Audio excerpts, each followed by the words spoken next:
What if no one could ever shake you again? Not with words, not with silence, not with betrayal. Most men walk through life easily provoked. A disrespectful comment, a broken promise, a simple delay.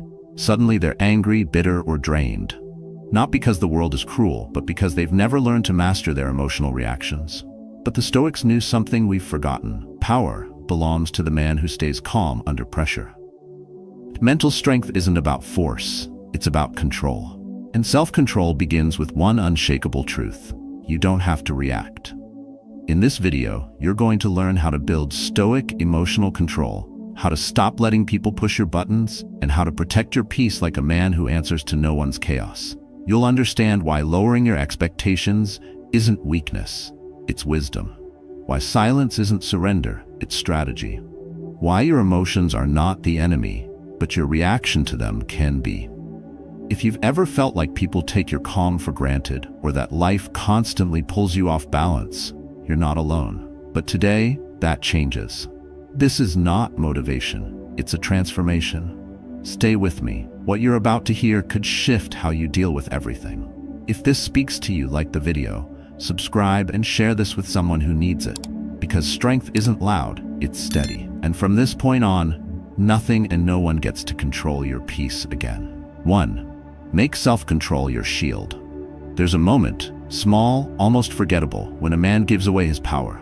Someone interrupts him, someone mocks him, someone ignores him, and inside, a storm brews. His chest tightens, his jaw clenches, he speaks louder than necessary.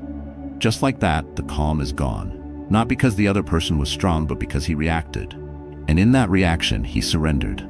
We often mistake reaction for strength. We think the man who roars back is powerful. But the truth is colder. Power isn't in the noise, it's in the silence you choose. Self-control isn't the absence of emotion, it's the refusal to be ruled by it. You don't need to become numb, you need to become precise. Anger is instinct. It's fast, loud, hot, and dangerous. It feels like action, but it often leads to regret. When someone insults you and you explode, they win because they got to you. They dictated your state, and without knowing it, you let them write your script. A man who is easily provoked is a man who has no walls, no boundaries. His emotions are public property. Anyone can walk in, press a button, and own him for a moment. Now imagine another man. He hears the same insult, but nothing shifts. His breath remains steady. His gaze doesn't flinch. He's not suppressing a reaction. He has mastered it. Because he trained for this. Because he knows emotional control is not about appearing tough. It's about not giving strangers the keys to your peace. This is Stoic power. It's not about ego. It's about ownership of your time, your energy, your emotional space. You've probably experienced this before. You're in traffic, someone cuts you off, your pulse spikes, words rise to your lips, and for what? They're gone. But now you're tense, distracted, off balance. That's the cost of reaction. You pay for it long after the moment passes. The Stoic man knows this, so he pauses. He lets the urge come, but not take over.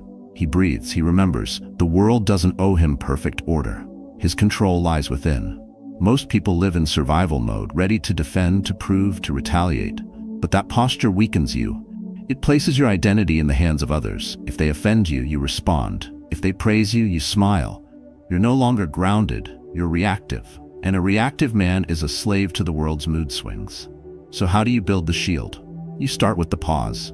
When triggered, don't speak, don't move. Feel the wave inside you rise, and don't ride it. Observe it, acknowledge it, but don't obey it. That pause is your power.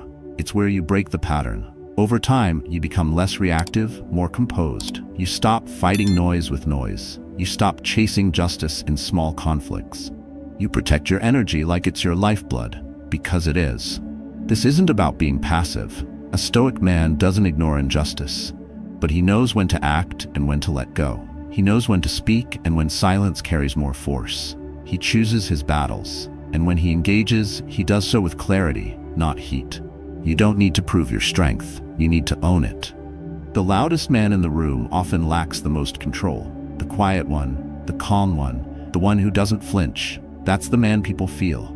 That's the man people respect. From this moment forward, let your first instinct not be reaction, but stillness. Let stillness become your habit. Let calm be your reputation. When you master that, you become untouchable. Not because the world stops testing you, but because it can no longer reach what it once controlled.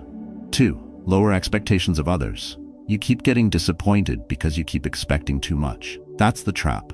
It begins quietly, with a thought that someone should know better, should do more, should understand. You expect them to say the right thing, to appreciate you, to respect your boundaries without being told. But when they don't, you feel it. Frustration, anger, even betrayal. You start to believe people are failing you. But the truth is simpler and harder. They're just being who they are. The pain doesn't come from their behavior. It comes from your expectation that they'd be someone else. Expectation is a silent contract you wrote, but no one else signed it. You thought a friend would defend you, a partner would be more patient, and a coworker would recognize your effort. But they didn't. And in that gap between what you hoped for and what you got, your peace disappeared. That gap is where resentment grows. You start to carry the weight of what you wish someone would be, and it begins to crush you. The Stoics didn't waste time blaming others for being who they were. Marcus Aurelius woke up every morning, reminding himself that he'd meet the ungrateful, the arrogant, the dishonest. Not because he was negative, because he was prepared. When you accept human nature, you stop demanding perfection. You stop handing your peace to the nearest disappointment. You don't expect silence from the storm or clarity from confusion. You learn to see people as they are, not as you want them to be. Imagine walking into a room expecting nothing. You don't assume the waiter will be polite, the driver will be calm, or your friend will remember your birthday. You simply observe, you engage, you respond, but you don't react. You've freed yourself from the leash of assumption. You're no longer shocked when someone disappoints you, because you've let go of the idea that they owe you something they never promised. That freedom, it's subtle, but it changes everything. Most men tie their inner peace to how others behave. A stranger's rudeness can ruin their morning. A family member's silence can trigger weeks of tension. But what if you could untie that knot? What if you stopped expecting others to deliver your peace to you wrapped in a bow? What if you stopped demanding that broken people act like whole ones? That's where Stoicism breathes. It meets reality on its own terms. It doesn't demand fairness from people who don't even know what fairness means. It doesn't ask for understanding from those who are still at war with themselves. It says, meet people where they are, and don't let it move you. Here's what you can do right now. Think of one person who keeps disappointing you. A friend, a colleague, a relative. Ask yourself, am I upset because of what they did, or because of what I thought they should do? Write it down. Say it aloud. Let that question become a mirror, because in that moment of reflection, you'll see it clearly. You weren't betrayed. You were just assuming too much. Lowering expectations doesn't mean becoming cold. It means becoming clear. It's not the death of hope. It's the birth of understanding. You don't need to stop loving people. You need to stop letting your hopes for them become the weapon they use to hurt you. Begin with this. Today, I will see others as they are, not as I wish them to be. I will no longer beg the rain to be sunshine. I will build a shelter instead. That's Stoic freedom, not from others, but from the burden of needing them to be something else. 3. Practice indifference to provocation. Some people don't want peace. They want your reaction. They poke, they prod, they wait for you to explode, because that's how they feel in control. When you lose your temper, they win. Not because they're stronger, but because they've dragged you into their chaos. The moment you react, you step into their frame. You let them decide who you become. And that's the real loss. Not the insult, not the argument, but the fact that you let them reach your center. Indifference is not apathy. It's not ignoring injustice or pretending something doesn't hurt. Indifference in the Stoic sense means this. You don't let anything that doesn't deserve your energy take it from you. You choose where your mind rests. You decide who gets access. You protect your focus like it's sacred. Because it is. Every time you let a fool provoke you, you abandon your throne and go fight in the mud. Think of the last time someone tried to get under your skin. A stranger on the road, a colleague who disrespected you in a meeting, a family member who always knows what to say to trigger you. You felt the fire rise, the words form, the tension in your chest. That's the moment, the test. And most people fail. They speak too soon. They move too fast. They give away the very thing they're trying to protect, their power. Now imagine a different outcome. Same insult, same provocation. But this time you pause. You feel the urge to react, but you don't. You let the words land but not enter. You observe, then decide, not worth it. And you walk away, not in retreat but in command. That's not weakness, that's dominance. The man who doesn't flinch holds the room. The man who stays calm owns the moment. Epictetus said, if someone tries to hurt you and you don't accept the injury, then they failed, because pain requires permission. Insults need agreement to stick. But when you meet their noise with stillness, when you stop responding to every push, you rise above their reach. You become untouchable, not because you fight harder, but because you don't fight at all. This doesn't mean becoming passive. You still take action when necessary. You set boundaries. You speak the truth. But you choose the battlefield. You don't get dragged into every petty war. You don't explain yourself to people committed to misunderstanding you. You don't argue with noise. You walk through it. That's Stoic emotional strength. That's calm mindset training in practice. The next time someone tries to provoke you, try this. Pause for 3 seconds, just 3. In silence, feel everything, but act on nothing. Ask yourself, do I really want to give them this much control? Then decide. That pause is the space where character is formed. That stillness is what separates the strong from the reactive. Train this daily. In small moments, at the grocery store, in traffic, during arguments. Refuse to respond just to feel better. Let your silence speak for you. Let your calm unsettle them. The man who needs to shout has already lost something. The man who doesn't blink makes everyone else shift. Let them talk. Let them mock. Let them try. But protect your energy like it's gold. Because in the end, it is. When you no longer react to every provocation, you gain something rare. You gain clarity. You gain peace. You gain yourself back. Start now. Find one situation today where you would normally snap and don't. Smile, breathe, move on. That's how a Stoic wins. Quietly, completely, without ever playing their game. 4. Treat each situation as a character test. You're not being punished, you're being prepared. That moment of irritation, that challenge that caught you off guard, it's not chaos, it's a mirror. Life is showing you who you are when things stop going your way. Most people flinch, they complain, they ask, why me? But the Stoic man asks, what am I being called to build within myself right now? Pain isn't personal, it's instructional. Every frustration is a weight for your character to lift. Every setback is a forge for your discipline. But only if you stop reacting and start responding. Only if you stop seeing yourself as the victim and start seeing yourself as the architect of your inner strength. The world doesn't get easier. You just get better at facing it. When someone disrespects you at work, when your partner snaps without warning, when a plan crumbles right before the finish line, you're standing in the gym of life. And you have 2 choices. You either let that moment shrink you, or you let it sharpen you. Most men get angry and blame.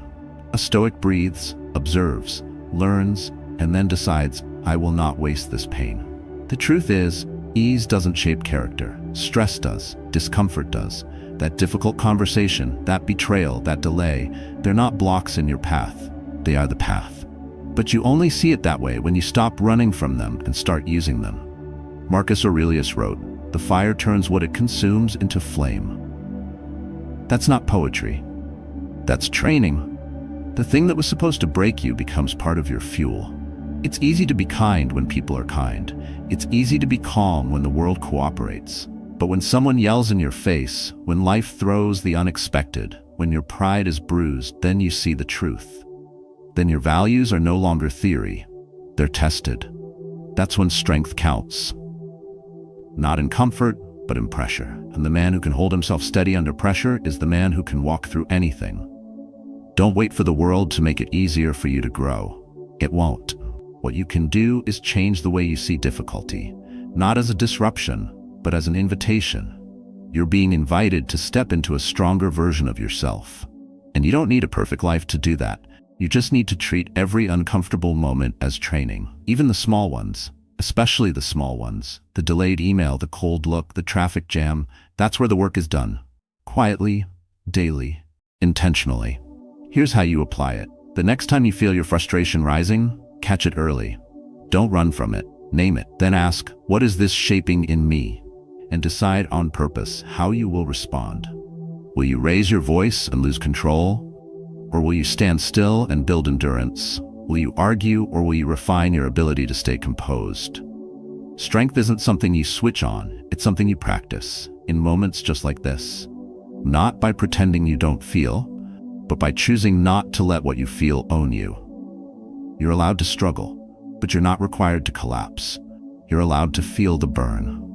But you're also capable of turning that burn into fuel. So the next time life pushes back, don't take it as an insult. Take it as your opportunity, your chance to train what no one else can see, your character, your command, your quiet power. 5. Observe emotions without letting them rule. A man doesn't fall because he feels. He falls because he obeys every feeling. Anger rises and he acts. Fear whispers and he freezes. Shame appears and he hides. But what if you could watch all of it, like clouds drifting across the sky, without becoming the storm yourself? This is not about denying your emotions. It's about disarming their control. Emotions are signals. They arrive fast. They carry heat. But they are not commands. You are not your rage. You are not your anxiety. You are the one who sees them come, and if you learn to watch without merging, you stay free. Freedom isn't found in suppressing how you feel. It's found in refusing to be dragged by it. And that is a choice you can train, like a muscle. The Stoics didn't say you shouldn't feel. They said, feel it, but don't follow it blindly. Imagine you're standing in a crowded room. Someone mocks you. You feel the flash. Your jaw tightens. Your heart kicks. That's real. But now pause. Instead of snapping, you breathe. Instead of striking back, you name it. This is anger. I feel it, but I will not act on it. You've just broken the chain. You've just taken the wheel. Most people never do that. They live in reaction. They believe if it's felt, it must be expressed. But Stoic practice teaches the opposite. That between stimulus and action, a space exists. And in that space, you reclaim control. This is where emotional strength is built. Not in pretending nothing touches you, but in standing still while the storm rages inside. To do that, you must practice awareness. Noticing, without judgment. A thought comes, you don't grab it. A feeling rises, you don't let it speak for you. You observe. And by observing, you create distance. And in that distance, you find your power. Too often, we act before we think and then blame the world for the damage. But the root of chaos is never what happened outside. It's what happened inside that you never questioned. When you give emotions the microphone, your values are silenced. When you let impulses lead, your wisdom sits in the corner unused. A Stoic man reverses that order. He sees the fire but chooses not to burn. He feels the sting but doesn't strike. Because he knows that strength isn't in force, it's in restraint. And restraint is not weakness, it's clarity. It's the quiet command of someone who has learned to wait, watch, and then choose. You can start this practice at any moment. At work, when frustration builds. At home, when disappointment sets in. When tired, when provoked. Before you speak, pause. Before you act, check in. Ask yourself, how do I feel, but what do I want to build with this feeling? If the answer is nothing useful, let it pass. If the answer is growth, then act, but only after the storm inside you has calmed. Even 10 seconds of awareness can change everything. That's not a theory, that's training. Emotional resilience isn't loud or showy. It doesn't need applause. It lives in the silence between the emotion and your choice. And each time you pause, that silence grows stronger. You may feel like you're losing something by not reacting, but what you're actually doing is gaining everything. Your balance, your vision, your dignity. The world does not need more men who scream back. It needs more men who remain still, see clearly, and move only when it's time. So start now. The next time your emotions rise like a wave, don't fight them and don't follow them. Stand, breathe, observe, and walk forward by choice, not by impulse. 6. Be grateful even in discomfort. Gratitude is easy when the sun is shining and everything flows. But when the morning starts with bad news, when someone you trust lets you down, when traffic steals an hour from your life, what do you do then? Most people complain. They replay the moment. They search for someone to blame, and with every complaint, they dig deeper into bitterness. But the Stoic doesn't dig. He rises. Because he knows gratitude isn't reserved for comfort, it's a tool for clarity. To be grateful in pain is not to pretend it doesn't hurt. It's to recognize that inside discomfort lives a chance to grow. A moment to sharpen patience, to test endurance, to stretch humility. While others get lost in what's missing, the Stoic looks for what's available. A lesson, a shift in perspective, an inner muscle being exercised. He sees discomfort not as an interruption to peace, but as the place where peace is proven real. Picture this: you're waiting in line, running late, your phone is buzzing, and nothing is moving. You feel the heat rise, the urge to sigh, to snap, to wish the world would cooperate. But instead, you breathe. You look around, and you tell yourself, this too can teach me. Suddenly, it's not a line, it's a training ground. You're not wasting time, you're building tolerance. That shift, that single choice to reframe the moment, is how emotional strength is forged. Most men avoid discomfort. They chase convenience, but that creates softness, not strength. You grow when life pushes back and you choose to lean in. When you decide to ask, what is this frustration revealing about me? That question turns annoyance into insight. And when you can thank the moment for showing you what still needs work, you've taken your first step into real resilience. Seneca said, "A gem cannot be polished without friction, nor a man perfected without trials." That's not a metaphor, that's reality. Growth doesn't come from ease, it comes from resistance. But only if you meet resistance with the right mindset. Gratitude is that mindset. Not gratitude for injustice or cruelty, but for the opportunity to respond better than before. This is the shift. You stop asking life to be easier. You start asking to be stronger, and every hard moment becomes an answer to that request. Gratitude, then, becomes a strategy. You use it to rewire how you experience setbacks. It doesn't mean liking everything that happens. It means not wasting anything that happens, pain included. So here's your practice. At the end of each day, recall one moment that annoyed you, one small irritating scene. Then ask, what did this moment allow me to practice? Did it demand patience? Did it test my ego? Did it remind me to breathe before speaking? That's your gratitude. Not the event, but the chance it gave you. Write it down, speak it out, let it reframe how you meet tomorrow.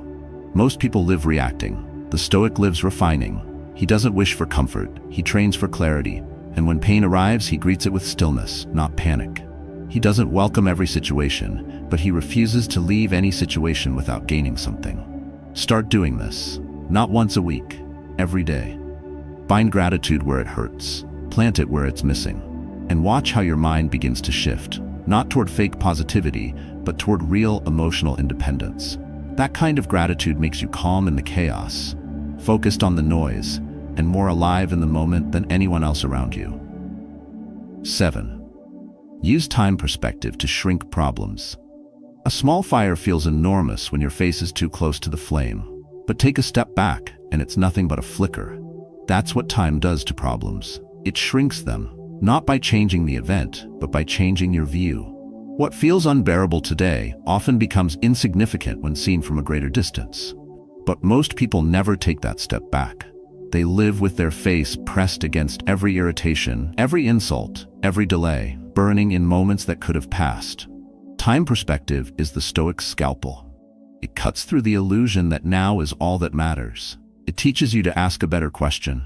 Will this still matter in a month, a year, 5? And suddenly that sarcastic comment, that canceled plan, that missed opportunity, it all loses weight. Because most things that shake you aren't permanent, they're passing. And the mind that knows how to wait doesn't suffer twice.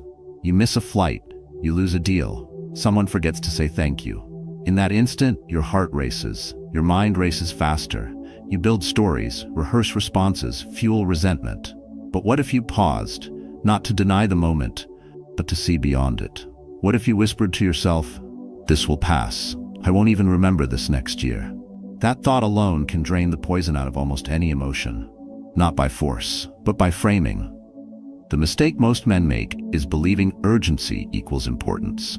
They treat everything as critical. Every argument feels final. Every mistake feels fatal. But urgency lies, and the Stoic knows that. He doesn't rush to fight battles that time would dissolve on its own. He conserves his energy. He knows which pain to engage with and which pain to outlast. That's not indifference, that's discipline. Imagine standing in a storm, rain pounding, wind howling. You're soaked, shivering, angry at the sky. But then someone tells you, It'll pass in 5 minutes. You wouldn't panic. You'd wait. That's what perspective gives you. The ability to hold your ground, not because it's easy, but because you know it's temporary. You suffer more when you believe storms are forever. But the wise man knows, most aren't. Seneca once reminded us, we suffer more in imagination than in reality. When you apply time to pain, you shrink the imagination's grip. That quiet insult? Gone by next week. That failure? A stepping stone by next year. That heartbreak? A memory with edges dulled by time. And when you know that deeply, you stop bleeding from paper cuts. Here's a simple practice. When something upsets you, don't ask, why is this happening to me? Ask, how long will this matter?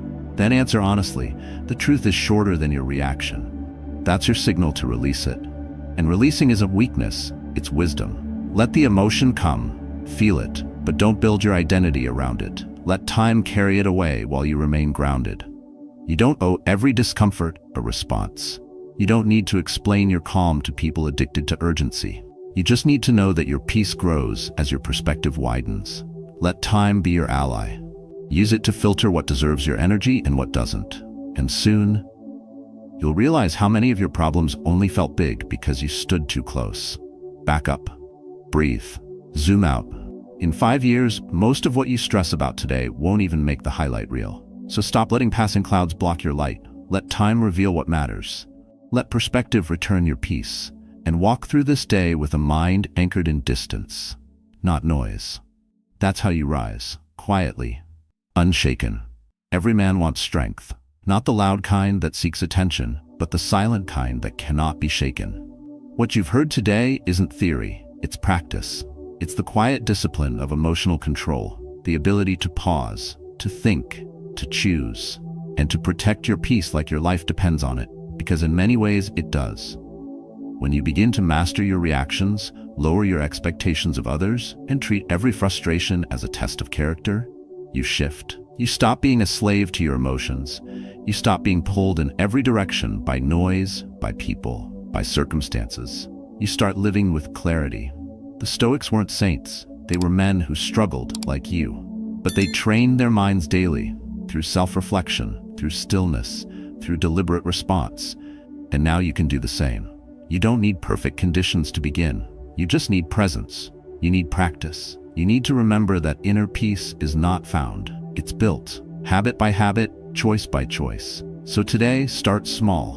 When someone says something rude, don't respond. When your plans shift, don't complain. When discomfort shows up, meet it with awareness. Train your emotional strength like a muscle. Let every challenge become your practice ground.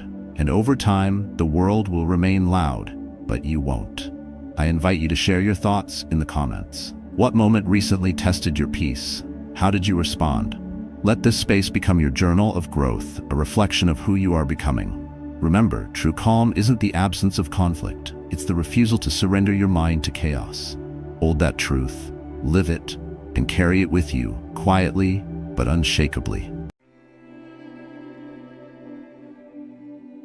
There are people who don't want you to realize your true power. Not because you don't deserve it, but because once you do, they will no longer be able to control you. You may have felt it before.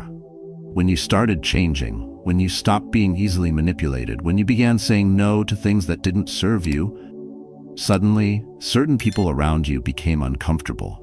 They didn't like it. Not because you were wrong, but because you were no longer easy to control. True strength doesn't need validation. You don't have to shout to prove you are powerful. The moment you become calm, self-assured, and no longer seek approval from others, you are already stronger than most. And that is why some people fear you, even when you've done nothing at all. They sense something you may not even see in yourself yet, that you don't rely on them, that you don't need them to survive, that you can stand alone and still be unshaken. And that terrifies them. And because of that fear, they will try to pull you down. They will make you doubt yourself, make you think you're wrong, that you're too different, that you should tone it down to fit in. But what's the truth? You are not the problem. They are the ones who feel insecure in your presence. You don't need to shrink yourself to make others comfortable. It's time for you to see yourself as clearly as they do. A person so powerful that they can't control. Have you ever felt like someone tried to dim your light because they feared your strength? Share your thoughts. 1. Your presence speaks louder than words. There are two kinds of power in this world. The kind that demands attention, the loud, the boastful, the ones who try too hard to be seen. And then there's the kind that cannot be ignored.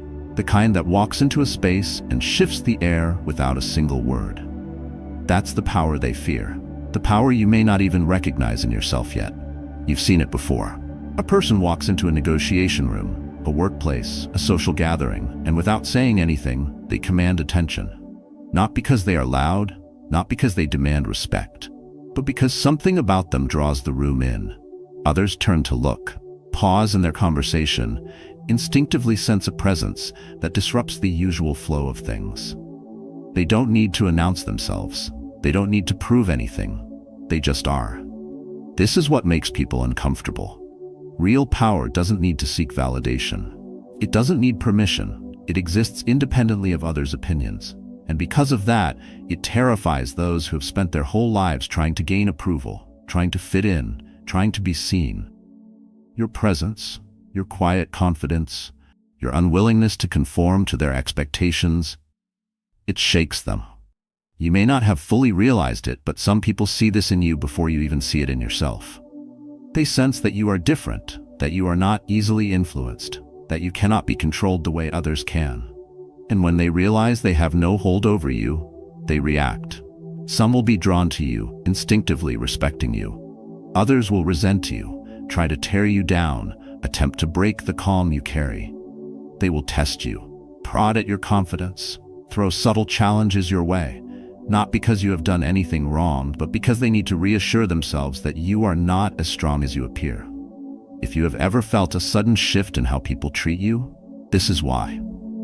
When you stop explaining yourself, when you stop needing permission, when you stop playing the game of proving your worth, people notice. Some become nervous, some grow quiet, some lash out, trying to pull you back into a version of yourself that was more manageable for them, because your presence alone has changed something. And they don't know how to handle it. Real power is not about how much you say, how much you show, or how much you push. It is about how much you don't need to do.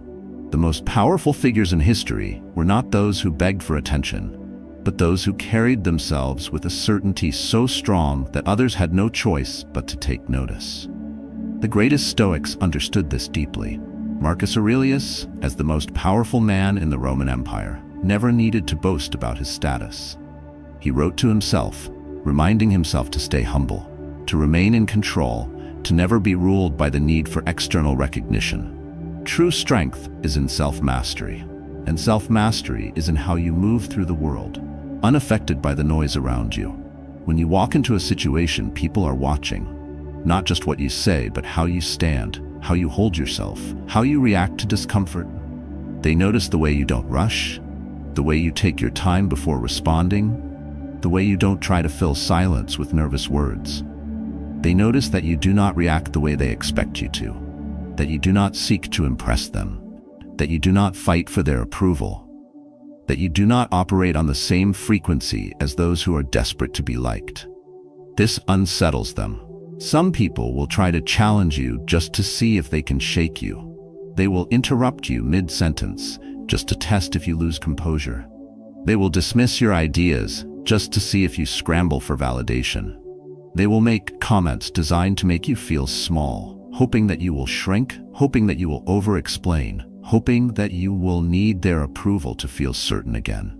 But if you stay firm, if you remain unfazed, if you refuse to play the game, they will feel powerless. Because without your reaction, without your energy feeding them, they have nothing. The way you carry yourself is a message. It tells the world how you expect to be treated. If you walk with uncertainty, people will treat you as uncertain. If you move with doubt, they will question your value. But if you step with purpose, if you hold yourself like someone who does not need permission, if you sit in silence without rushing to fill it, people will notice and they will treat you accordingly. So ask yourself, how do you show up? Are you apologizing for your existence in small ways? Are you over-explaining, over-justifying, over-compensating? Are you allowing others to dictate how you feel, how you think, how you move? Or are you holding your ground, allowing your presence to speak before you do? This is not about arrogance. This is not about dominance. This is about knowing who you are so deeply that the world around you has no choice but to recognize it. This is about understanding that real power is not in shouting, but in the calm certainty of someone who does not need to prove themselves. When you stop chasing approval, when you stop reacting to every challenge, when you stop seeking permission, everything changes. People will treat you differently. Some will admire you, some will fear you, some will try to break you, but none of them will be able to ignore you. Your next move is simple. Stop explaining. Stop overthinking. Stop waiting for someone to give you permission to be powerful. Own your space, move with certainty, and let your presence speak louder than words. 2. A man who needs no approval can't be controlled. They told him it was impossible. They told him it was a waste of time. They told him he needed a real job, a real career, a real future. But he didn't listen. His name is David. He loves art, painting, music, creativity. It's what makes him feel alive. But where he grew up, people didn't respect artists. They called it a hobby, not a career. They told him to get serious, to follow the safe path, to fit in. For a while, he doubted himself. He questioned if they were right, if maybe, just maybe, he was chasing something that would never bring him success. But then, he made a decision. A simple but life-changing decision. He stopped asking for permission. He stopped looking for approval. He chose to believe in himself, even when no one else did. At first, it was hard. The path wasn't easy. He struggled. He worked late nights, took small commissions, learned every skill he could. But he kept going. And then, something happened. The same people who doubted him, they started to admire him. The same voices that told him he was wasting his time, they suddenly wanted to know how he did it. Because he had done what they were too afraid to do. He had chosen himself. This is the power of a person who doesn't need approval.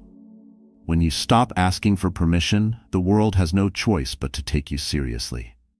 Think about your own life. How many decisions have you hesitated on because you were worried about what people would think? How many times have you silenced yourself, played small, held back, because the fear of judgment was louder than your own voice?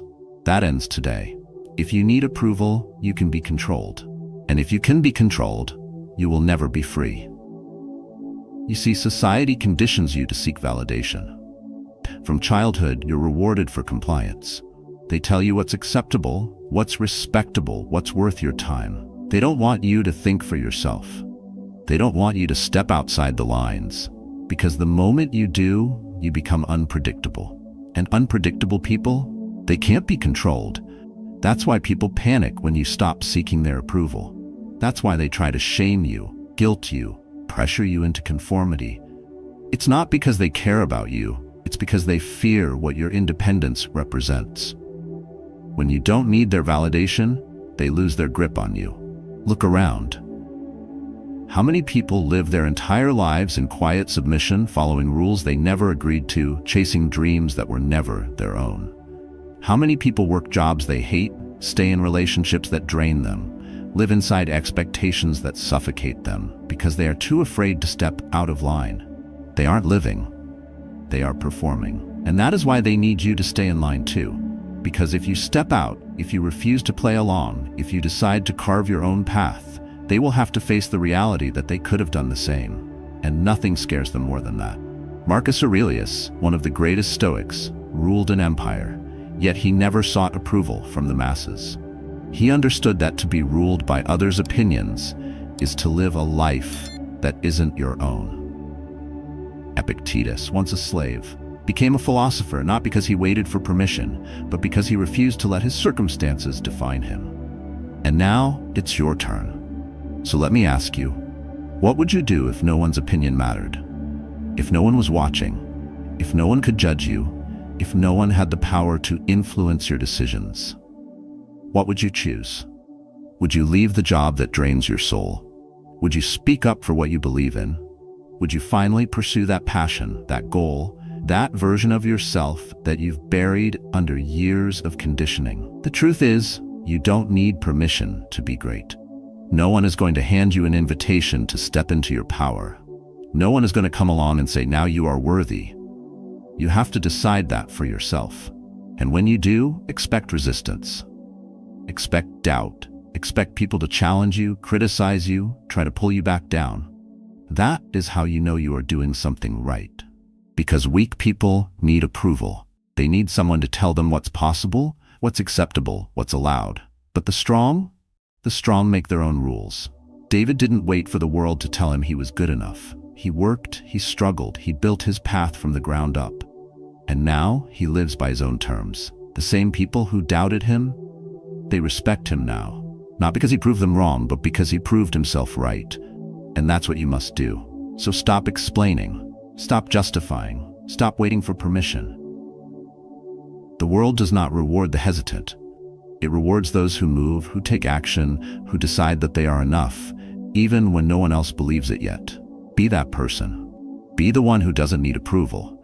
Because the moment you do, you become unstoppable. 3. Control yourself and they can't control you. There is a game being played at all times. You may not see it, but it's happening. A game of control. A game of manipulation. A game where the one who loses their composure first loses everything. People will test you. They will push your buttons, provoke you, try to shake you. They will insult you, dismiss you, undermine you. And the moment you react the way they want, you hand them power. You show them they can control you. It happens in business, a negotiation where one side remains calm while the other grows frustrated. Guess who wins? It happens in relationships.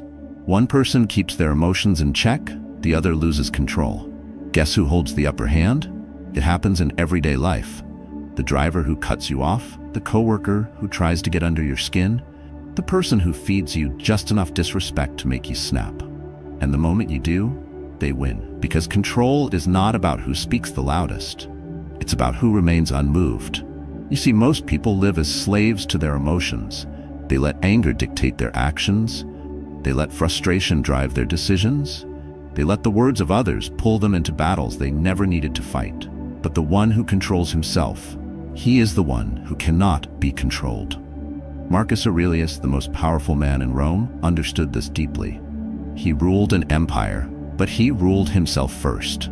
He wrote to himself, reminding his own mind, "You have power over your mind, not outside events. Realize this, and you will find strength." This is not philosophy. This is war strategy. The world belongs to those who can remain still while others tremble. Those who can keep their focus while others lose theirs. Those who can stand in fire and not be burned. Think about the last time someone tried to provoke you. Maybe it was a colleague, a family member, a stranger online. They threw an insult, an attack, a challenge. And what did they want? A reaction, a loss of control. Proof that they could make you move, make you bend, make you dance to their tune. But what happens when you don't? What happens when you look at them, nod, and walk away? What happens when you refuse to give them what they want? They panic, they scramble, they feel powerless, because their entire strategy relied on your emotional weakness. And when you don't give it to them, they have nothing. That's why controlling yourself is the most powerful weapon you will ever own. They can try to provoke you. They can try to drag you into their chaos. But if you refuse, if you remain unshaken, they will exhaust themselves fighting a battle that only exists in their own mind. Now let's bring this into real life. Imagine a high-stakes meeting. Two business partners are in conflict.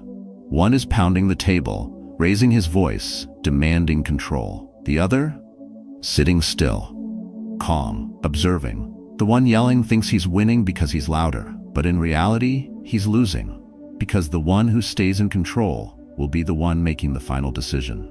Or picture a heated argument. One person is throwing words like daggers, trying to get a reaction.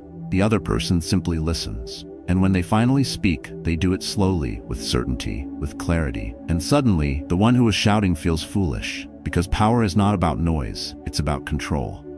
And this is something you can master. First, slow everything down. The moment you feel yourself getting pulled in, pause, breathe, do nothing. Silence is a weapon. Most people rush to fill it, to defend themselves, to react. Let them. While they scramble, you remain still. Second, train your mind to see provocation as a test, not an attack. When someone tries to trigger you, recognize it for what it is, a weak man's attempt at control, and the moment you see it, you strip it of its power. Third, never let someone else's emotions dictate your own. Just because they are angry does not mean you must be. Just because they panic does not mean you must. Just because they raise their voice does not mean you need to meet them there. Control yourself, and you control the situation. And here's the final truth. Most people will never master this. They will spend their lives reacting, defending, explaining, proving. They will fight battles that were never worth their time. They will let their emotions be used against them. They will live like puppets, controlled by strings they don't even see, but not you. Not anymore. You see, they only have power over you if you give it to them. And today, you take it back. Next time someone tests you, remember this. Your reaction is your choice.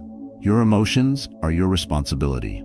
And the moment you master yourself, you become untouchable. 4. Your silence is their nightmare. Have you ever noticed how some people can't stand silence? How they desperately try to fill the air with noise, explanations, justifications, anything to avoid facing the weight of their own thoughts?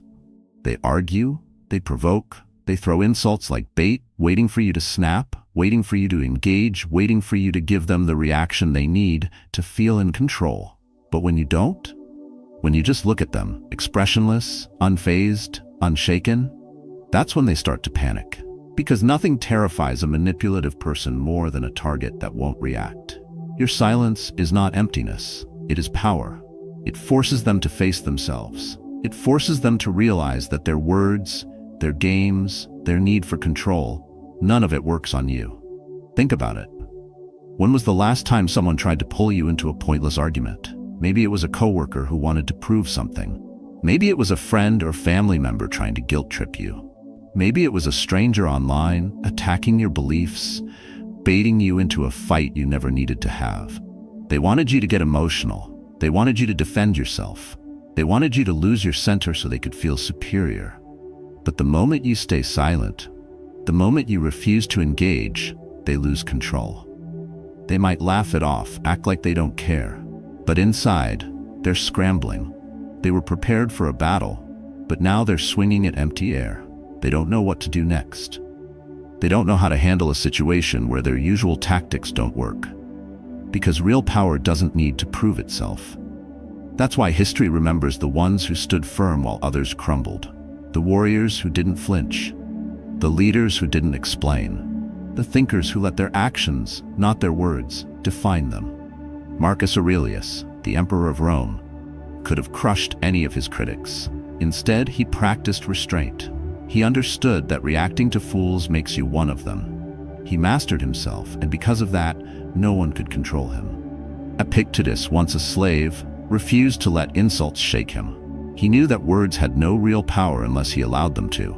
He mastered himself, and because of that, no one could take his dignity away. Now, look at your own life. How often have you felt the need to justify yourself to people who don't even matter? How often have you wasted your breath trying to explain yourself to those who have already made up their minds? Let them think what they want. Let them talk. Let them fill the silence with their insecurities, their projections, their desperate need to be right. You don't owe them your energy. Because the moment you stop defending yourself, you stop playing their game. And the moment you stop playing, you've already won. It's uncomfortable for them, isn't it? Your silence forces them to sit with their own thoughts, their own failures, their own lack of control. It exposes them. That's why they keep pushing. They need you to react. They need to know they still have some hold over you. But what happens when you refuse? When you stare back at them and say nothing? They start doubting themselves. Maybe they were wrong. Maybe they overreacted. Maybe they don't have the power they thought they did. And once that thought enters their mind, they've already lost. This is how you win battles without lifting a finger. In negotiations, the one who speaks the least holds the most power. In arguments, the one who doesn't react remains in control. In life, the one who doesn't seek validation is the one who commands respect. People are addicted to validation. They need confirmation that they are right, that they are strong, that they are in control. When you refuse to give them that, they become lost. A person who is desperate for validation will always try to drag you into their world, into their arguments, into their chaos. They need you to engage so they can feel important, so they can feel like they matter. The only way to truly defeat them is to give them nothing. No validation, no approval, no reaction, just silence. This doesn't mean you let people walk over you. It doesn't mean you accept disrespect. It means you understand that not every battle is worth fighting. That some fights are won not by striking back, but by standing still. It means knowing when to walk away, when to let your silence be your answer, when to let others reveal themselves without your help. It means controlling your own emotions so that no one else can. A man who argues with fools becomes one. A man who constantly explains himself to those who will never understand wastes his breath. A man who reacts emotionally to every provocation hands over his power. But a man who knows when to be silent, when to let others exhaust themselves, when to hold his ground without engaging, that man is untouchable. So the next time someone tries to pull you into their chaos, don't take the bait. Don't argue, don't defend. Just look at them, smile if you must, and walk away. Because your silence is their nightmare. 5. You've already won. Because you stopped playing here. He thought he had to prove himself. He believed success was a competition, that if he could just win against the right people, he would finally feel worthy. So he played the game. He worked harder, pushed further, spent more. He bought the expensive suit, the luxury car, the invitation to exclusive events, where men measured each other by the weight of their wallets. Every conversation was a silent battle of status. Who had the most power? Who had the most influence? Who was rising and who was falling? He convinced himself that this was what success looked like. He convinced himself that this was what winning felt like. But no matter how hard he pushed, it was never enough. There was always someone ahead of him, someone with more connections, someone with more money, someone who played the game better, who had started earlier, who had advantages he would never have. And so he kept chasing, kept competing, kept trying to prove that he belonged. But deep down, something felt wrong. He could feel it every time he forced himself into conversations he didn't care about, with people he didn't respect, discussing things that didn't actually matter to him. He could feel it every time he spent money he didn't need to, just to keep up appearances, just to make sure no one questioned whether he was really successful. He could feel it every time he looked at himself in the mirror and wondered why, after all of this effort, he still didn't feel like he had won. Then, one day, he stopped. He asked himself a question he had been too afraid to ask. What am I really chasing, and why? And in that moment, everything became clear. He wasn't chasing success. He was chasing validation. He wasn't working to build something real. He was working to be seen. And the second he realized that, the second he stopped needing the approval of others, the second he stepped back and decided that he no longer cared about playing their game, he won. Because that's the truth they don't want you to know. The people who chase recognition, who compete for attention, who measure their worth by how they compare to others, they are not free. They are trapped. Trapped in an endless race where the finish line never comes. Trapped in a competition where winning only means a new, bigger challenge to conquer. Trapped in a life where their value is always determined by someone else. And the moment you step away, the moment you realize you don't need to prove anything, you become untouchable. Most people will never understand this. They are too deep in the game. They have been taught that success is about being seen, about being acknowledged, about winning at all costs. They don't realize that the greatest power doesn't come from proving yourself. It comes from not needing to. Think about the strongest people you have ever met. Were they the ones constantly advertising their success? Were they the ones always competing, always trying to be the loudest, always making sure everyone knew their status? Or were they the ones who moved in silence, who carried themselves with quiet confidence, who didn't need to announce their power because their power spoke for itself? There is a reason why the most respected people in any room are often the ones who say the least. There is a reason why those who don't seek attention are the ones others admire most. There is a reason why the quietest, calmest, most self-assured people seem to have an energy that draws others in without effort. Because they don't play. and that terrifies those who do. People expect you to seek validation. They expect you to crave approval, to measure your success by how well you fit into their expectations. And when you don't, when you step back, when you choose peace over proving, it unsettles them.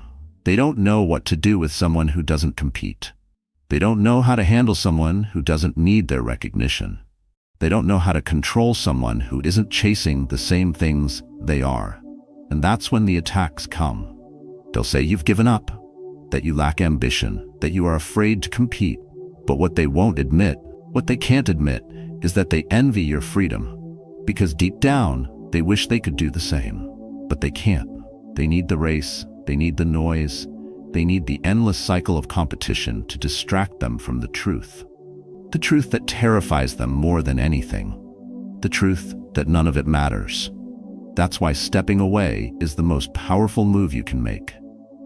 The moment you stop playing, you win. And this isn't just about wealth. This isn't just about business. This is about life.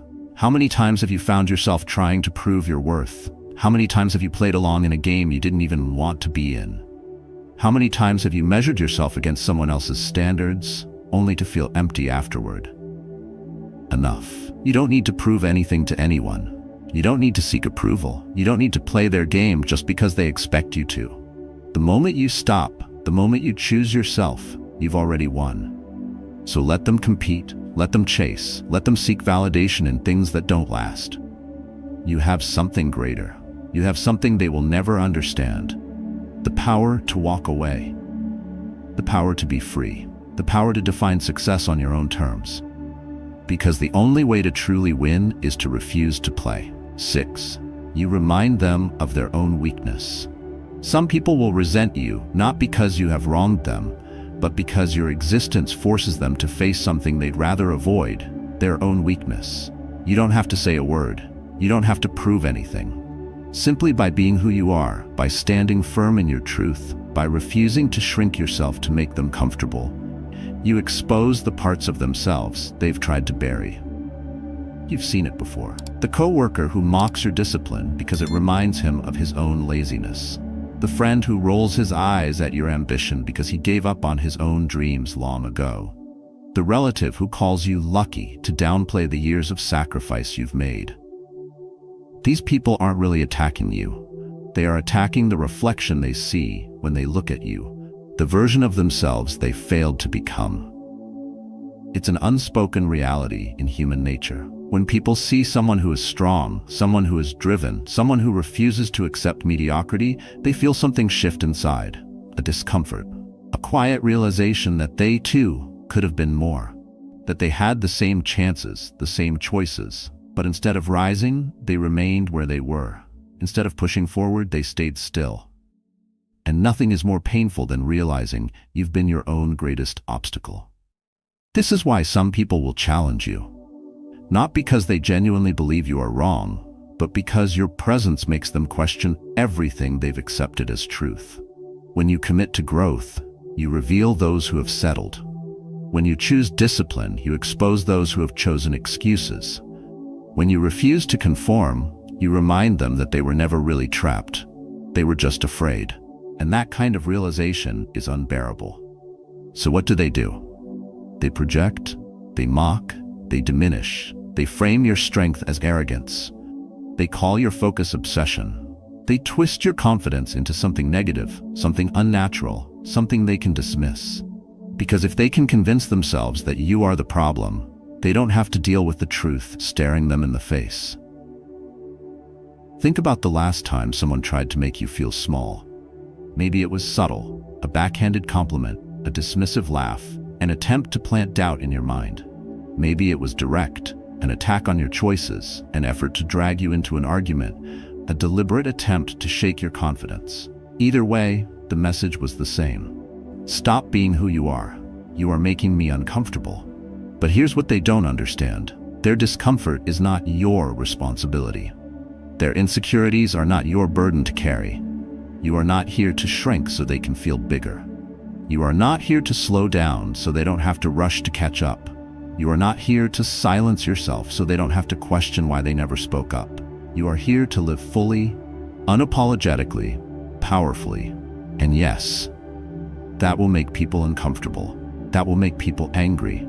That will make some people do everything in their power to pull you back down, to keep you at a level where they can still feel superior. But none of that is your concern, because their battle is not with you, it is with themselves. The moment you understand this, everything changes. You stop explaining yourself. You stop defending your choices. You stop wasting energy on people who are not interested in growth, but only in staying comfortable. You move forward without looking back. And in doing so, you do the very thing they feared the most. You prove that their excuses were never real.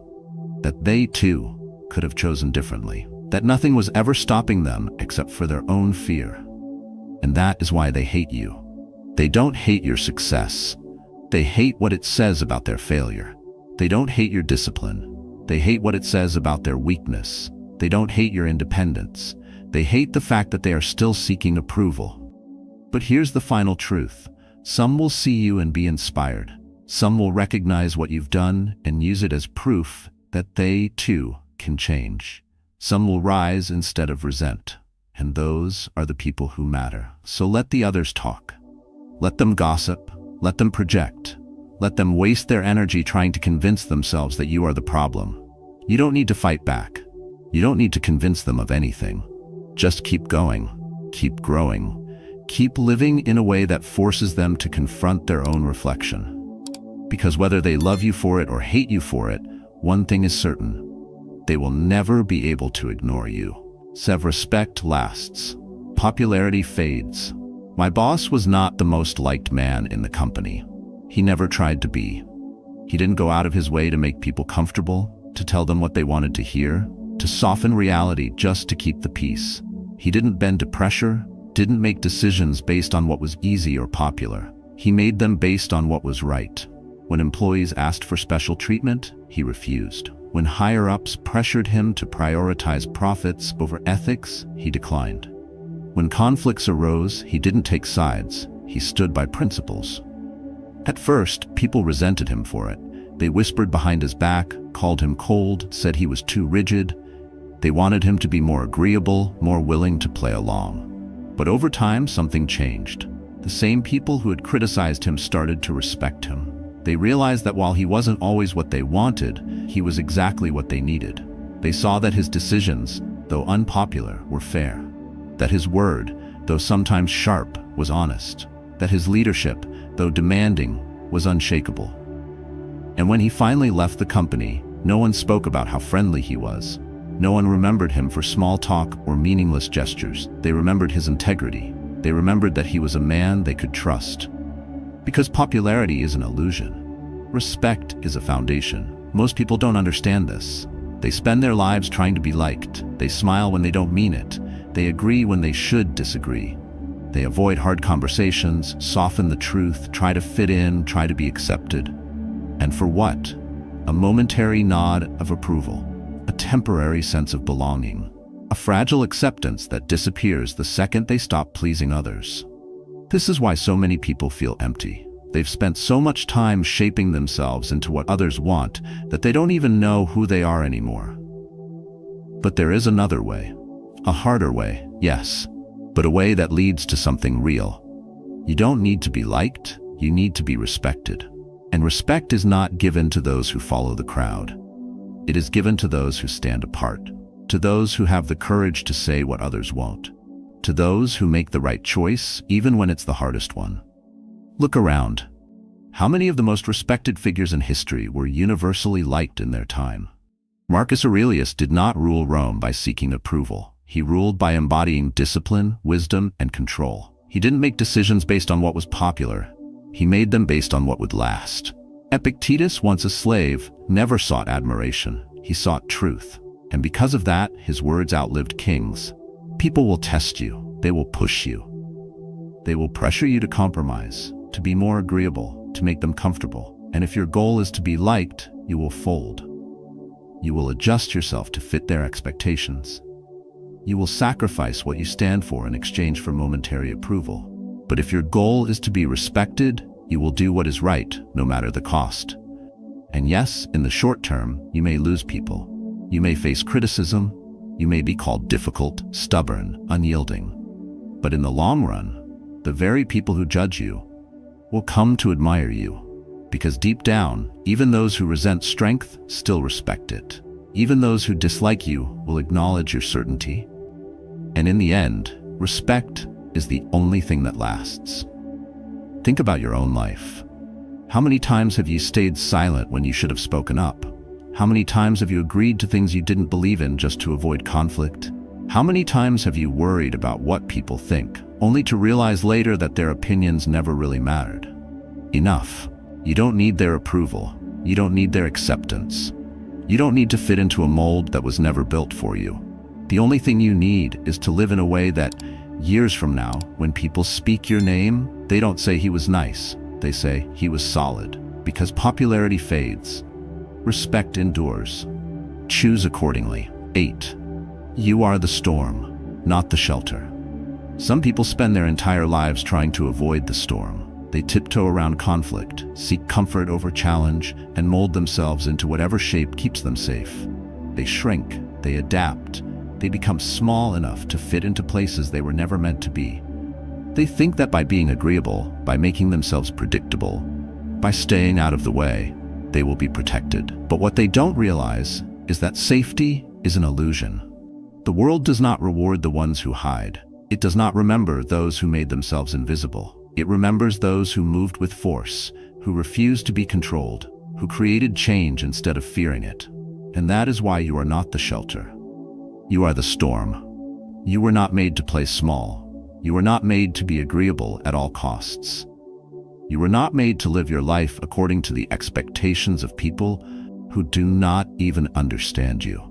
You were made to disrupt, to challenge, to push past limits. The moment you stop running from the storm and realize that you are the storm, everything changes. Think about a time when you tried to be what others wanted. Maybe you held your tongue when you should have spoken. Maybe you downplayed your ambitions to make others comfortable. Maybe you chose stability over growth because growth meant stepping into the unknown. And what did it bring you? Did it bring peace? Or did it leave you feeling hollow, disconnected, restless? Because deep down, you knew.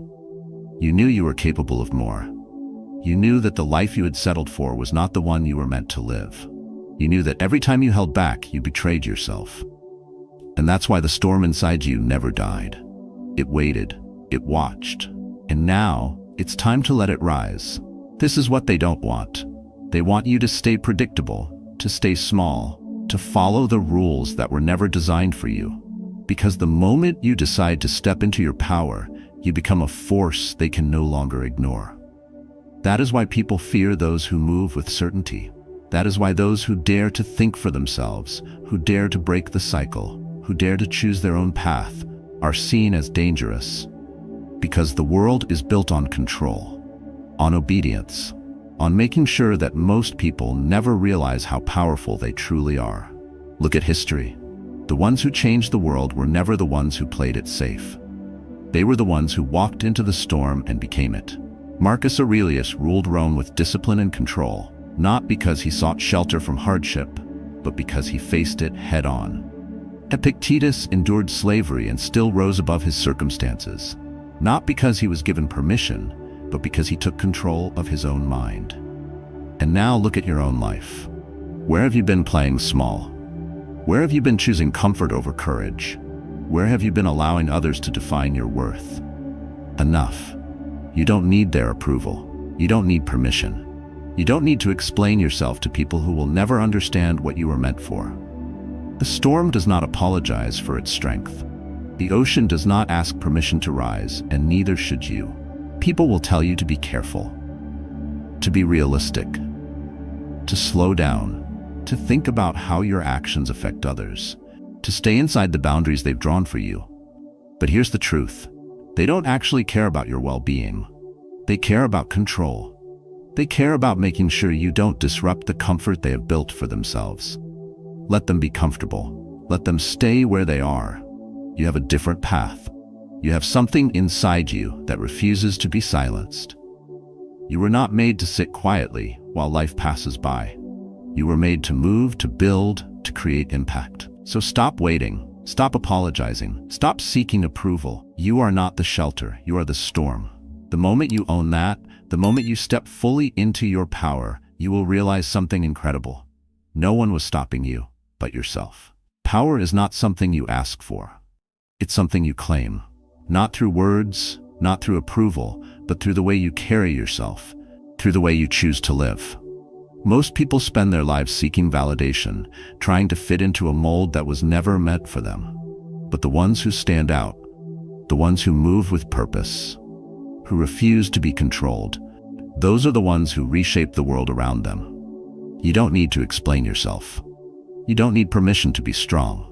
The moment you realize this, the moment you stop playing by their rules, everything changes. You become unreadable, untouchable, unshakable. They will fear you. They will test you. They will try to break you. But that only proves one thing. They know how powerful you are, even if you don't see it yet. So take these lessons and apply them. Practice restraint. Master your emotions. Walk with presence. Let your actions, not your words, define you. Every day is an opportunity to sharpen yourself, to build a foundation so solid that nothing can shake it. Now I want to hear from you. Have you ever felt this shift in your life? A moment when you realized you no longer needed approval? Share your story in the comments, because your journey might just be the inspiration someone else needs. If you always agree with the crowd, even in good times, you're already preparing your downfall. Seneca. You were told to be nice, to be polite, to never upset the room. So you made yourself small to keep the peace, and now you wonder why no one sees you. Too many men confuse kindness with goodness, and goodness with silence. You keep giving, but the more you give, the less you're respected. You say yes when your soul screams no. You stay quiet because you fear rejection. But what if your idea of being a good man is the very thing holding you back? This video is not about becoming cold, it's about becoming clear. You will learn why stopping being too nice is not rebellion, it's responsibility. Why people-pleasing isn't a virtue, it's a survival strategy you no longer need. And why Stoic masculinity isn't about dominance, it's about presence, principle, and power that doesn't beg for validation. You're not alone. Many strong men are silently drained, overlooked, overused, and emotionally exhausted. Not because they lack value, but because they've given it away too freely. If that feels like you, this message is your turning point. It's time to unlearn the habit of disappearing to be accepted. It's time to draw the line, not in anger, but in dignity. Let's explore the Stoic path, where self-respect replaces approval, and where you stop performing and start existing. Stay with me. What's next may just change how you show up in the world. 1. Strength is not submission. You don't have to become cold to be respected, but you do have to stop being agreeable to be seen. That's the line most men were never taught to draw. From childhood, you were praised when you were polite, quiet, and helpful. You were told not to interrupt, not to argue, not to question authority, and so you learned early. To be a good person is to be soft, to not disturb, to shrink yourself for others' comfort. But as you grew into a man, that script didn't lead to respect. It led to invisibility. You've been taught that being good means being liked. But Stoicism says the opposite. Marcus Aurelius, both emperor and philosopher, ruled not because he was agreeable, but because he was grounded. He wrote, "Waste no more time arguing what a good man should be one." But his life shows us what being one truly means. He wasn't submissive, he was steady. He didn't trade truth for approval. He stood firm in what he believed, even when it cost him comfort. This is what today's world has twisted. Men are told to be kind, but not taught how to be strong while doing it. So kindness turns into passivity, the agreement turns into silence, and that silence gets rewarded not with connection, but with dismissal. The moment you stop serving a purpose, you're replaced. Not because you were unkind, but because you lacked weight. Take Aaron, a respected manager in his team. Everyone liked him. He stayed late, covered for others, and rarely said no. But when layoffs came, his name was on the list. He wasn't confrontational, he never caused problems, but he also never stood up for himself. And in the end, they didn't choose who was kind, they chose who was irreplaceable. David wasn't. Seneca warned about this trap. If you always agree with the crowd, even in good times, you are already preparing your downfall. And today, that's exactly what's happening. You keep your head down. You say yes to what you don't believe in. You laugh at jokes that insult your values. You nod when you should speak, and still, you get overlooked. Why? Because you train the world to believe your presence has no consequence. The Stoic does not confuse virtue with submission. He knows that goodness without strength is not noble, it's exploitable. Real virtue carries boundaries. It commands attention not by shouting, but by being unshakable. A man rooted in principle doesn't need to beg to be noticed. His presence is enough. So what do you do now? First, stop thinking being liked is the goal. Replace it with being aligned. Speak clearly, not constantly. Be kind, but don't surrender your voice. Don't say yes out of fear. Say yes because it's your will. And if it's not, stand still. Let silence speak louder than agreement. You were not meant to be everyone's comfort zone. You were meant to be a man with presence, with weight, with consequence. Stop walking into rooms trying to be liked. Walk in with your values intact, and let that be enough. Because if your goodness requires you to be stepped on, it isn't goodness. It's a quiet form of self-erasure, and there is no honor in that. 2. Kindness without boundaries is self-betrayal. You've been told that kindness is a virtue, that good men should be humble, agreeable, and patient. But no one warned you what happens when that kindness has no limits. When every yes chips away at your own truth. When being polite becomes a full-time performance. You've called it empathy, you've called it emotional maturity, but deep down it's not strength, it's fear. Fear of being disliked, fear of being seen as difficult. And in that fear, you've betrayed yourself quietly, one polite smile at a time. You weren't born to be pleasing, you were trained to be that way. Trained by the be nice corrections, the don't upset them warnings, the good boys don't raise their voices conditioning. Every time you lowered your tone to avoid conflict, every time you swallowed your opinion to keep harmony, a piece of your will, your proheresis, as the Stoics called it, was handed over. What began as survival became a pattern that now defines how you show up in the world. You make room for everyone else, but there's never space for you. Picture this. You're in the room. Your boss asks you to take on more work again. You're exhausted. You want to say no, but your mouth moves before your mind can act. You nod, you agree, and inside a quiet resentment simmers, not toward him, but toward yourself. You drive home thinking, why can't I speak up? Why do I always fold? You tell yourself you're being kind, but that wasn't kindness. That was fear masquerading as virtue. Epictetus taught that if you say yes when your soul says no, you are not choosing, you're collapsing. Stoic philosophy doesn't honor obedience to fear. It honors reason, and reason demands boundaries. Marcus Aurelius didn't shape himself to others' expectations. He shaped himself according to nature, to reason, to clarity. He wrote, "If it's not right, don't do it. If it's not true, don't say it." That applies not just to morality, but to your own life decisions. When you agree out of fear, you give people permission to disregard your limits. And over time, they do. They expect your silence, they expect your yes.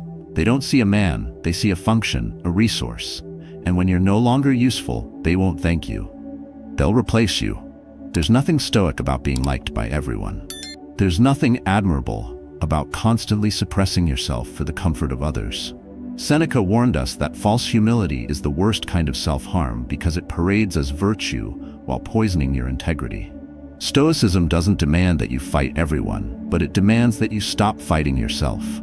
So stop calling fear by a noble name. Stop wearing your inability to say no like a badge. Instead, start asking, is this choice aligned with my values, or am I just afraid of disappointing someone? That one question can shatter the illusion of goodness and lead you back to clarity. You are not here to be palatable. You're here to be principled. And real kindness, the Stoic kind, begins when you honor your voice without apology. Because a man who betrays himself to be accepted isn't being good. He's being erased. 3. Earn respect through presence, not pleasing. If you disappeared tomorrow, who would notice? That's a brutal question, but it reveals something most men avoid confronting. You've built your identity around being helpful, agreeable, and easy to work with.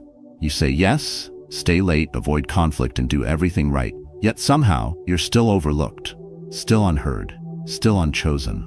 Why? Because you made the mistake of believing that being likable leads to being respected. It doesn't. In this world, attention is currency, but respect is weight. And you don't gain weight by bending. You gain it by anchoring yourself. When a man speaks clearly without over-explaining, when he walks into a room and doesn't chase approval, people feel it. Not because he's loud, not because he's aggressive, but because he doesn't flinch. And in a culture that rewards performance, that kind of grounded presence is rare and powerful. Imagine a mountain. It doesn't ask to be noticed, it doesn't shout for validation, it doesn't move with the weather. And yet, everything respects its place. That's what Stoic presence feels like. It's not about being loud, it's about being unmoved. Marcus Aurelius didn't rule by pleasing Rome, he ruled by principle. He faced betrayal, war, and disease, but never begged for approval. His strength was not his title. It was the silence he carried while still standing tall. He wrote, "Waste no more time arguing what a good man should be. Be one." That line doesn't instruct you to perform. It commands you to embody. Epictetus, born a slave, gained respect not by force but through unwavering principle. His words carried weight because his life was aligned. His identity was not shaped by others, it was chosen through action. He reminded his students that people only believe what they perceive. And when what they see is a man who never sets boundaries, who avoids hard truths, who always plays it safe, they don't see virtue. They see softness. And softness, in a world ruled by results, gets discarded. The moment you base your worth on approval is the moment you start negotiating your dignity. That's why so many men today feel hollow despite being helpful. They've mistaken being agreeable for being valued. But value doesn't come from being easy. It comes from being intentional, being clear, being untouchable in your self-respect. The Stoics never told you to shout. They told you to be undeniable. There's a difference. One seeks permission, the other radiates purpose. If you want to earn respect, stop selling yourself through kindness and start embodying clarity. Stop explaining your every move. Stop managing everyone's comfort. Speak with less. Move with certainty. And when needed, say no with no drama attached. Respect isn't given to the man who serves endlessly. It's given to the man who doesn't vanish when challenged. So stop asking to be liked. Start showing you exist, not through effort, but through principle, through stillness, through presence that doesn't chase the room, but grounds it. Because in the end, the man who's feared is often resented. The man who's loved is often used. But the man who is respected, he is left untouched. Not because he intimidates, but because he does not move. And when you become that man, you never need to ask for respect again. You are it. 4. Stop being useful at your own expense. No man is more unhappy than he who never faces adversity, for he is not permitted to prove himself. Seneca. You've made yourself useful, reliable, always the one people count on. You fill in the gaps. You say yes when others hesitate. You smooth over conflict before it begins, and in doing so, you've built a reputation for being available. But what they see isn't your strength, it's your compliance. And the longer you stay in that role, the more they expect you to play it without question. Until one day you try to step back, and they look at you like you've broken a promise. That's the danger of being the good one. You become a tool, not a man. You train people to believe your time isn't yours. Your peace is theirs. And when you finally say no, not only are they surprised, they're disappointed. That you didn't change. You just stopped erasing yourself, and they never noticed until you refused to disappear. Take the story of James, a marketing manager who never missed a deadline, picked up extra work, and even ran meetings for his absent supervisor. His inbox was always open, his phone is never off. For years, this made him indispensable, until the company restructured and he wasn't even consulted. His reward for self-sacrifice? A severance email. Not because he failed, but because they never saw him as a leader. They saw him as support, replaceable, silent, safe. Stoicism warns against this illusion of virtue. Marcus Aurelius wrote, "You have power over your mind, not outside events. Realize this, and you will find strength. If your kindness makes you invisible, it's not strength. If your usefulness makes you disposable, it's not virtue. You are not a resource. You are not a backup plan. You are a person, a presence. And presence means setting limits. Being good without clarity is a trap. You keep giving until there's nothing left, and you mistake your depletion for purpose. But the truth is harsher. The more you give without boundaries, the more you're used. Not because others are cruel, but because you've trained them to be comfortable with your silence. And comfort without consequence becomes entitlement. Epictetus believed a man should never surrender his choice to others, not even in kindness. He didn't mean you must become selfish. He meant that when your actions are no longer guided by reason, but by the hope of approval, you've abandoned your Stoic center. You've allowed your goodness to be managed by others' needs. And that's not virtue. That's quite desperation. Real Stoic practice begins when you draw the line before exhaustion. When you say no, not in anger, but in alignment. When you stop picking up what others drop and let them feel the weight of their own responsibility. This isn't cold. It's clear. It's how you reclaim yourself without explanation. And when you live that way, people won't resent your boundaries. They'll respect the man who set them. So the next time you feel that impulse to say yes without thinking, pause. Ask yourself, is this helping or hiding? Is this generosity or fear of being unloved? Because every time you choose silence over self-respect, you vanish. And Stoicism is not the art of disappearing. It's the courage to exist fully, even if that means no longer being everyone's solution. 5. Don't trade your soul for acceptance. You can follow every rule, show up early, never raise your voice, and still be replaced without warning. Because acceptance isn't loyalty. It's conditional convenience. And when your identity depends on being accepted, you give others the power to define your worth. That's not kindness, that's surrender. Too many men live under an invisible contract. Keep the peace, avoid friction, stay agreeable, and in return, you'll be safe. But safe from what? From rejection? From judgment? Or from finally standing up and being seen for who you are, instead of who they prefer you to be? When you shape your life around being accepted, you disappear piece by piece. Your preferences fade into silence. Your values are edited to fit the room. And eventually, your very presence becomes a performance. You become a mirror for others' comfort, never a reflection of your own truth. But there's a price for that costume, and it's your clarity.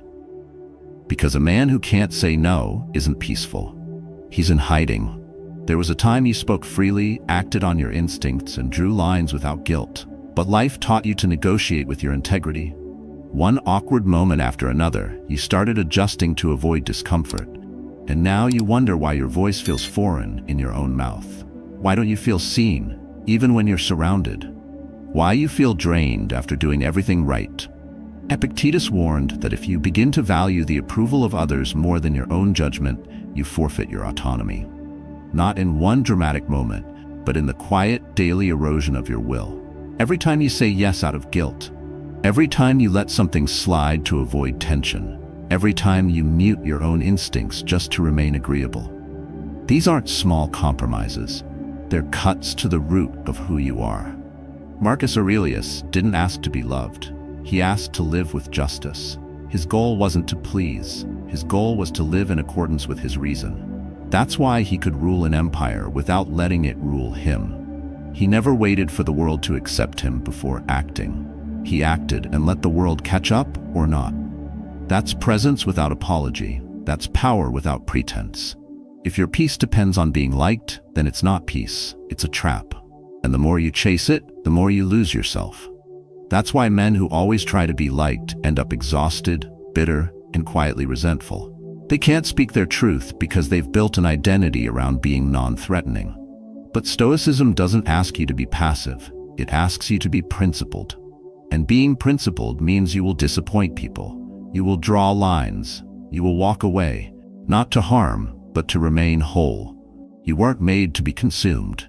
You were made to be centered. And if someone only values you when you say yes, then they never valued you. They valued your obedience. So stop begging to belong. Stop adjusting to be approved. Stand where you are. Speak when it matters. Say no when it protects you. Because the man who no longer trades his soul for acceptance becomes someone far more powerful, a man who respects himself more than he fears being misunderstood. 6. Let go of the need to be understood.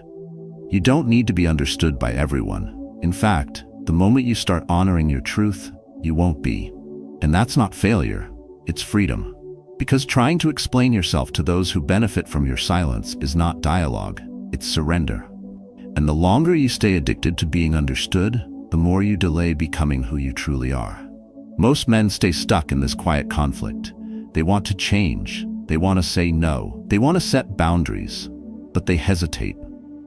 Not because they don't see the truth, but because they fear the backlash of becoming different, of no longer being the version of themselves that everyone found useful, soft, and agreeable. So they shrink again. They keep the peace again.